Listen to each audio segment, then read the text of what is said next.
Chers amis, chers camarades, permettez-moi, avant d'en venir à mon texte, d'énoncer les actes de vandalisme de cette nuit comme ceux de juillet.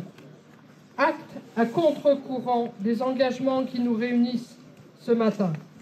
Les auteurs de ces faits, qui n'ont même pas le courage de les assumer, n'ont vraiment rien compris aux valeurs et au sens que représente ce monument. Pour une paix juste et durable. Le 7 octobre 2023, un nouveau cycle de violence s'est enclenché sur les territoires d'Israël et de Palestine. L'horreur des commandos du Hamas ont tué, dans des actes de barbarie d'une violence inouïe. S'ensuit des actes du gouvernement d'extrême droite israélien qui bombarde depuis 36 jours le territoire de Gaza, forçant les populations, plus de 2 millions de personnes, à fuir au sud sans pouvoir quitter le territoire, empêchant l'aide humanitaire d'entrer autrement qu'au compte-gouttes. De massacres en bombardements aveugles, de vengeance en représailles, les innocents meurent par milliers. Le gouvernement israélien doit cesser de confondre le droit de se défendre avec la loi du talion, comme l'a justement rappelé Dominique de Villepin. L'urgence est d'empêcher que des milliers de civils ne meurent sans soins, opérés sans anesthésie, privés d'eau et de nourriture. Il n'y a aujourd'hui qu'une solution, car on ne peut rien faire sous les bombes. Cessez le feu immédiatement, libérez tous les otages, en finir avec le blocus et protéger les populations civiles sous l'égide de l'ONU. C'est quoi l'humanisme? C'est l'idée qu'une vie en vaut une autre. Malgré le centenaire du monument pacifique de Jansiu, les guerres n'ont véhiculé que le contraire de l'humanisme. Le fascisme et la haine des autres. L'antisémitisme en est une démonstration. C'est fermement qu'il nous faut lutter contre toutes les formes de racisme. C'est par ailleurs dans cet état d'esprit que demain je ne participerai pas à la marche dans laquelle défilera un parti qui trouve ses origines.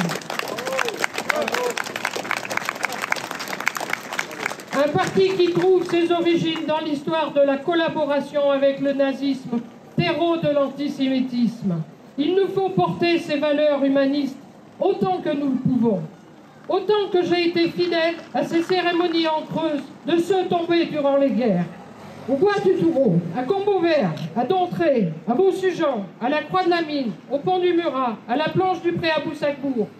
Fidèle aux différents rassemblements devant la préfecture de la Creuse ou la mairie de Guéret, contre la guerre et pour la paix, pour que soit en Ukraine, en Israël, en Palestine et au Congo, et j'en passe, fidèle à être parmi vous aujourd'hui, devant ce monument portant la parole pacifiste et antimilitariste. Il nous faut également éviter les pièges dans lesquels on nous jette, comme avec le terrorisme, qui sort les actes du droit international, qui prive un peu plus les démocraties de liberté. En revanche, les guerres et les crimes de guerre sont eux connus et reconnus, comme le rappelle le secrétaire général de l'ONU, Antonio Guterres. Aucune partie à un conflit armé ne peut se considérer au-dessus du droit international, qui est le même pour toutes et tous, à commencer par le droit international humanitaire. Dans ce long conflit israélo-palestinien, l'ensemble des résolutions de l'ONU doivent enfin être appliquées. Nous devons aussi mettre fin à la colonisation. C'est la seule route vers la paix et la sécurité pour toutes et tous. Je voudrais saluer les propos du père Védrine, natif creusois de Bellegarde-en-Marche, qui dans l'Humanité du 9 novembre disait que l'appui inconditionnel au gouvernement israélien, c'est l'inverse de la recherche d'une solution. Dès maintenant, la France doit renouer avec la voie diplomatique. Les citoyennes et les citoyens, les sociétés civiles doivent faire pression sur leur gouvernement pour construire la paix, pour le droit, pour la justice. Nous ne lâcherons rien. Ensemble, nous pouvons et nous devons construire un nouveau cap pour la paix. Maudite soit la guerre, maudites soient toutes les guerres.